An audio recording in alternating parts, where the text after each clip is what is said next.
Let's get sweaty. Hey guys, welcome to a Shenmue Dojo video. I hope you're all doing well this evening or this morning, depending on when you pick this video up. I wanted to talk today a little bit about Shenmue 1 and 2. Which one is better? And that's the question I'm going to be asking you guys to comment on in the YouTube description, etc. below. I have a view on it. I'm sure you guys do. I want to sum it up and maybe give a few of my thoughts as to what I think's better. I say it's just my opinion. Let's see what the overall consensus is, and I might do a vote on this on Twitter as well. So what we're going to do is we're going to look at both games, the plus sides, the criticisms, and see where we go. Now, you probably tell that I have a bias towards this straight up, so we'll just see how this goes along, I guess, in no uncertain terms. So let's start off. So Shenmue 1, amazing game. The impact it made was insane, but where does it sit in this debate? Well, let's have a think about the things it does very well. The opening cutscene, it's iconic. It's probably one of the best openings to a game I think I've ever seen, quite frankly. And just for that wow factor, the voice acting, the music, I was enamored by it. I'd never seen anything like it before. Games hadn't done anything like that before. So the impact of that was just insane. Couple in then the music.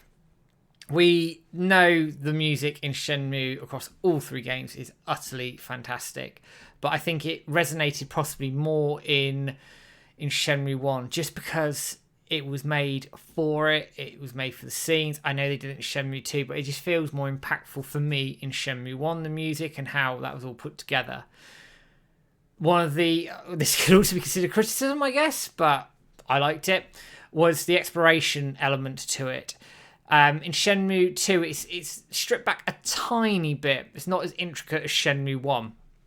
So, for example, when I first played Shenmue 1, I ran around the dojo looking at everything, picking every item up, every light switch, all of that stuff that you could do.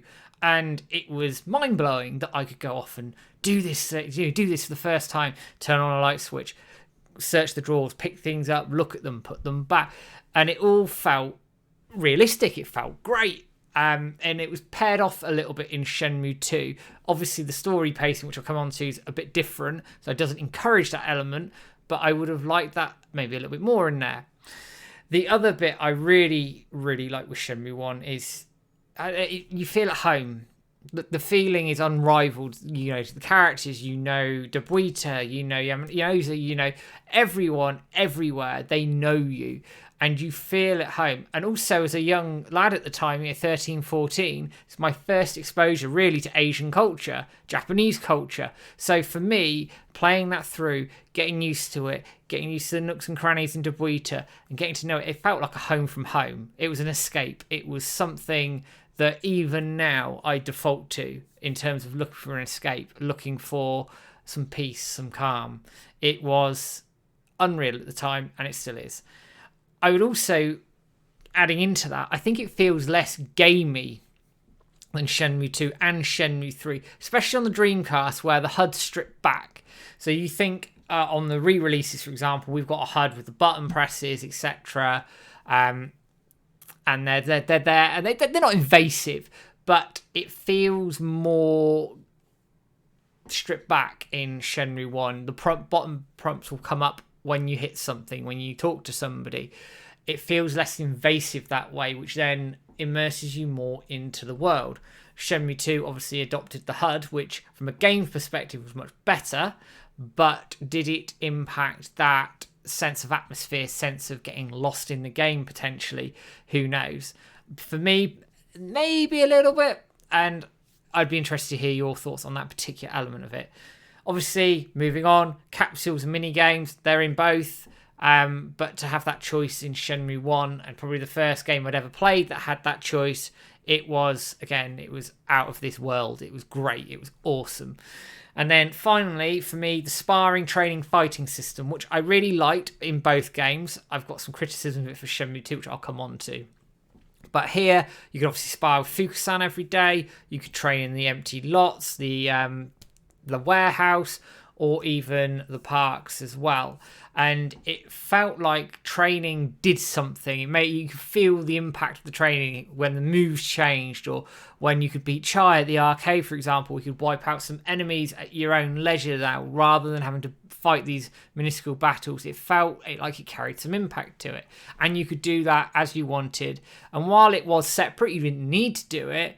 It was almost encouraged a little bit to do it, and it was effective in allowing you to make that choice, whereas Shenmue 2, which I'll come into in a bit, maybe didn't quite do that so much. Obviously, Shenmue 1 isn't perfect. Criticisms of it. The big one is the wait function. I didn't have a problem with it. Maybe now, when I'm trying to play through it a bit quicker, I would have liked it to have been inserted into the game back on the Dreamcast, or even in the re-releases, whether they could have done it or not. I don't know, but I'd have liked it there. The story pacing, while the story is excellent, it takes a little while to get going. And I think for some people, they may find that a little jarring or difficult to get into, to the point where some of my friends who have played the Shenmue series actually dived into Shenmue 2 first on my advice to say, play this, it is in my view, a better game, hence the bias, and then look at Shenmue 1 and take that in and see what you think of it. They were really hooked in by Shenmue 2, because I think that game, I know it gets going immediately, shit happens, but you do miss that element of shock through Shenmue 1, the explorations, etc. Just a personal thought on that, but a few of my friends have been through that journey and actually now understand Shenmue 1 better because of playing Shenmue 2, and then vastly moving on to Shenmue 3.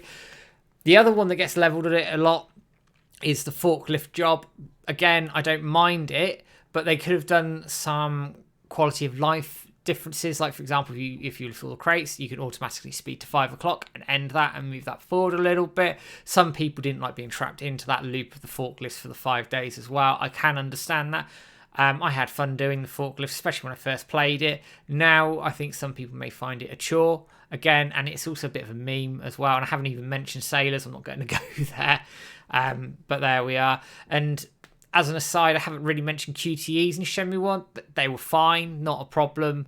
Neither here nor there, essentially.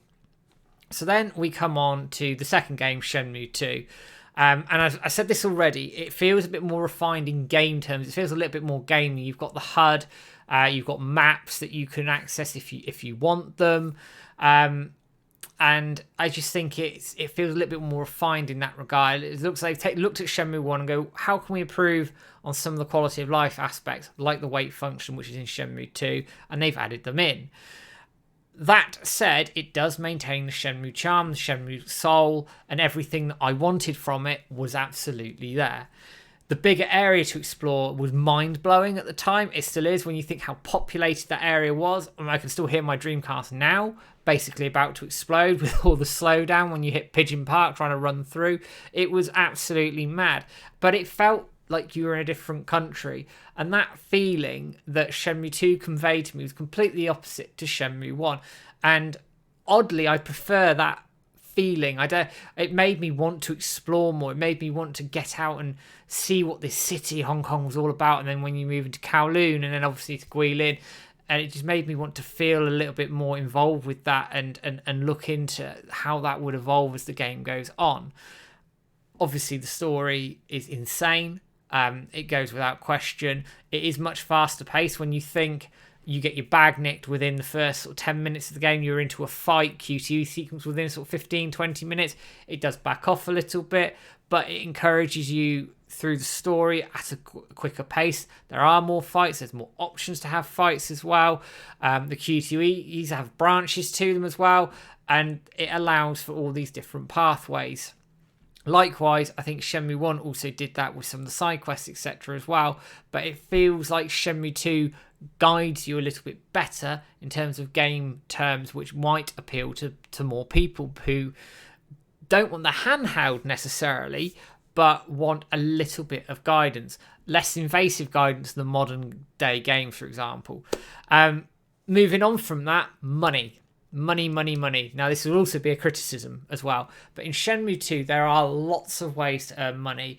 Pawn shops, lucky hit, gambling, crate carrying. you can earn money pretty quickly. And if you want to save scum, you can do that too. I'm not going to judge you whether you save scum or not. That is completely up to you.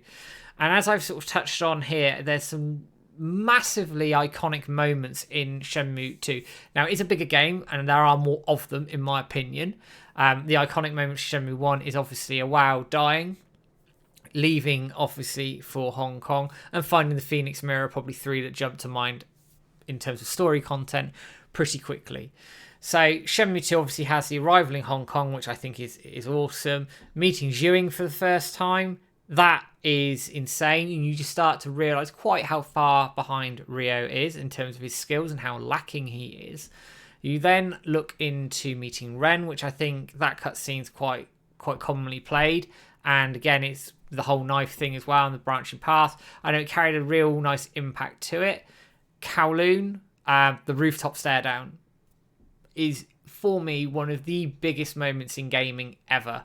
I remember as a 14-year-old kid watching that, I wanted to get my hands on Landy, but I couldn't. The intensity of that stare down, the emotion that carried, and then the subsequent counter elbow assault where Ryo puts his lessons together to defeat Dolnio was insane. And then finally, we all know where I'm going with this, the cliffhanger, the cave. It was epic at the time. It was huge at the time. Maybe it carries more weight because of what it meant in terms of the weight we had, but it still, for me, was one of the best endings to a game ever, and it just opened up this whole path which hopefully will get explored in further games.